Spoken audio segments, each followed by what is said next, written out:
how stuff works, how to become a blaster. This is a little bit too loud. No, that's good. How to become a blaster. You can go to a website called How Stuff Works, where you actually will find out that to tie down, to demolish a building, you have to go to get the blueprints of the building first. And then, but these days, this is not enough. The demolition companies, they also make a three-dimensional computer model of the building. Not only to find out exactly what the loads of the building is, but also because they can run the whole demolition within the computer program. They can put charges at different points in the building and then run the whole sequence of demolition in the software and do it again and again and refining the sequence of events. But it is not only a matter of computation, it's also a matter of intuition and experience. The people doing this, in the old days, it was a craft which went down with the families from fathers to sons. But they're going through the building, they're making intuitional decisions. How much should be placed this, how much should be placed there. And to taking down an oak chimney is not considered a challenge among these people. It is something for the Scouts and the National Guard. But to take a whole building into its own footprint is an achievement which can only be done by the biggest and most advanced demolition companies in the world. There's less than a handful of them. The tools they're using are explosives. And old-fashioned, good old dynamite is working well if you are aiming at concrete. You bore a hole, you pull in the dynamite stick, and you light a fuse, and you run away. But basically, to address steel columns, it takes modern explosives, and the chemists have designed hundreds, I guess, maybe thousands of different explosives for all kinds of purposes. Some of them are very fast, some of them are very slow, some of them are very noisy, some are very quiet. But one of the most used explosives for addressing, cutting steel beams are abbreviated RDX, and the chemical name is cyclotrimethylene trinitramine. This is the structure. If you're interested why this is particularly potent, I'm ready to explain it to a selected crowd afterwards. but the combustion zone moves faster than the speed of sound, actually 23 times faster than the speed of sound, meaning that the noise is going through the sound barrier just as many times. So this is really something which hurts the ears. It's very noisy. But it's cheap and it's useful and it is very efficient. It is mounted in what demolition workers call beam cutters. And this is a beam cutter. This is such a stick of RDX. And you'll see that the demolition workers mounted these beam cutters in an angle of 45 degrees for this obvious purpose. An explosive works by means of pressure. There is a chemical reaction, very fast chemical reaction, developing a gas, so you knock things over with pressure. And this is what happened here. The beam cutter knocks this beam over in this angle, obviously for the purpose of the whole beam to shift over. And if you have four beams side by side, they do things at the same time with all four beams, so the whole building actually goes down like this. And then somebody have found it noticeable that in ground zero there were steel beams appearing in the rock which will cut exactly this angle. Yes, question? The mic's on.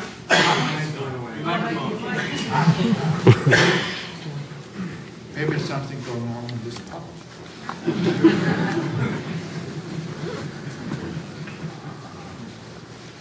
Would you do the same thing again, Brian? It's the CIA. They're infiltrating. I'll put it on my belt. Okay, 1, 2, 3. No. Better. No. It's the other part. Now it's better. Yeah. Thank you.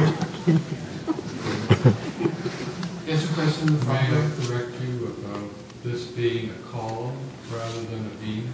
It's a column, I'm sorry. Not a beam. The vertical stuff, a columns. The right photograph, is that World Trade Center?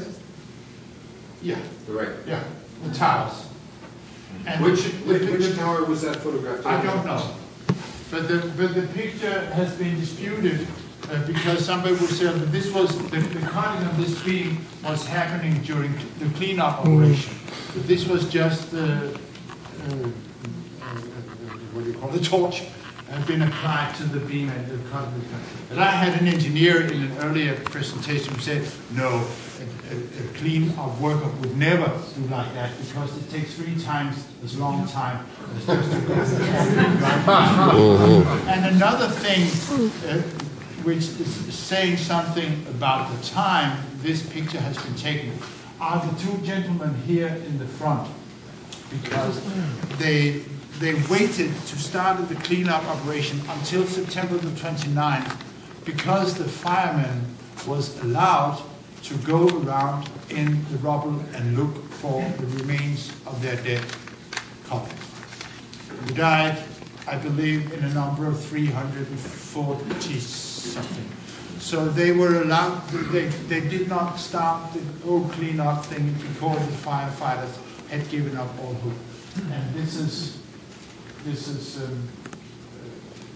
tragically what is going on here. Yes, please. The fellow who was interviewed, he said that this was obviously a demolition crew. Is there any other demolition experts who debate that? Or is there any other around the world? No. For that simple reason, which Daniel Winkler has said yourself, if you're in the demolition business in the United States, you would never come out with such a statement. But he's Dutch.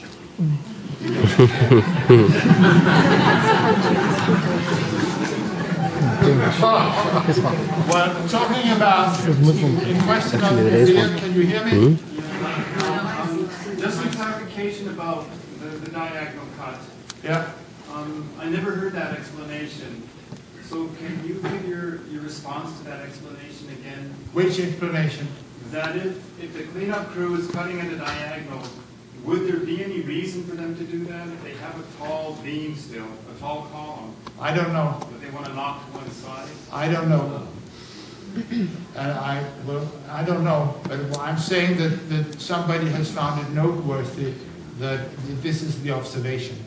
And these are the things which is being said about this picture. I do not comment on that. Yes, please. Sir, the television interview with PBS and Larry Silverstein, was it simply, are you suggesting it was a slip of the tongue that he was talking about the fact that the building was burning and happened to mention that we decided to pull it and it was just a massive error on his part? Like, why would he say that on television? I cannot read Mr. Silverstein's mind. We have what is the proper English pronunciation of hubris? Hubris? Hubris. Yeah. Maybe something like that. I don't know. Maybe he had a purpose. Maybe it was a slip of tongue. Maybe he thought that the game was over. I don't know. It is not. Yeah. Okay. Let's proceed. And I'll show you a few minutes of a video by David Chandler, because now we are talking about explosives. And before I round up this little section about explosives, I'll show David Chandler. Now we are widening the perspective to also cover the towers. And this is the North Tower exploding. He's taking a little sequence and looping it, showing it again and again. The point being that we should shift our attention to different aspects of what we're seeing. And well, it should speak for himself. He's a brilliant physics teacher, and I wish that I had him in school.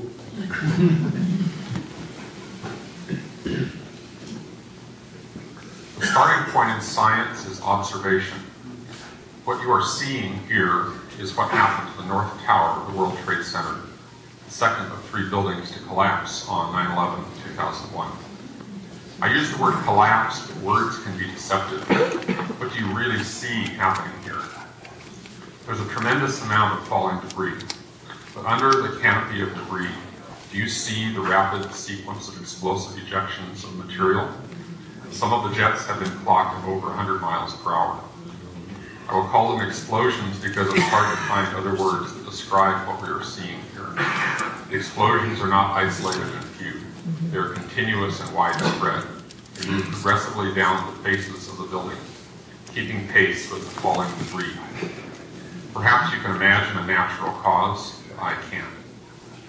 Notice that the explosions are occurring on multiple floors at once, over a wide zone, not in a floor-by-floor sequence that might be explained by pancaking collapse. Notice there are explosions far below the point of collapse. Some are isolated and focused. These are often referred to as squibs and are commonly seen in controlled demolitions. However, this is not a standard controlled demolition. The building is being progressively destroyed from the top down by waves of explosions, creating a huge debris field. The destruction is in waves, not just in one wave. Most obvious is a rapid sequence of explosions near the visible corner of the building. But simultaneously, we can see another wave of explosions much further down the face of the building under the canopy of falling debris. Notice that both waves of explosions progress down the face of the building, nearly keeping pace with falling debris just a few feet away. Slabs of concrete did not fall to the ground and smash to dust. There is almost no concrete in the rubble pile. Notice that the concrete is being forcefully ejected outward from the sides of the building, already pulverized to dust. Notice that embedded in the dust clouds are huge girders and entire sections of steel framing that are being hurled out of the building. The horizontal speed of some of the girders has been clocked at over 70 miles per hour. Some of these girders impale themselves in the sides of neighboring buildings. Some landed as much as 2 football fields away from the base of the tower. What could hurl heavy girders with such force and give them such speed? Some people have suggested that the weight of the tower crushing down on the girders caused them to flex, and they sprung sideways by a spring action. But we are not seeing isolated jumping girders. We are seeing a major fraction of the mass of the building, steel, concrete, office furniture, and remains of human beings, reduced to small pieces of rubble and fine dust, and being explosively ejected in all directions. Bone fragments are found on the roofs of adjacent buildings. The bones were not crushed in the falling mass, or they would have been trapped in the debris pile. They were pulverized along with everything else and blown out in all directions. The NIST investigators have claimed that the top section of the building above the plane impact point came down like a pile driver, crushing the undamaged lower section of the building all the way to the ground. The top section of the building is, however, noticeably absent.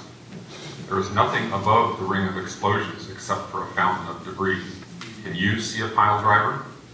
It does not appear that the building is being crushed by anything. The waves of destruction and explosive ejections of material are occurring over a wide zone that continues all the way to the top of what remains of the building. The scientists at NIST did not model the collapse of the towers. Their analysis was gravely flawed in many ways. Okay, I'll stop here. And a new set of batteries. Can you hear me in the rear, please?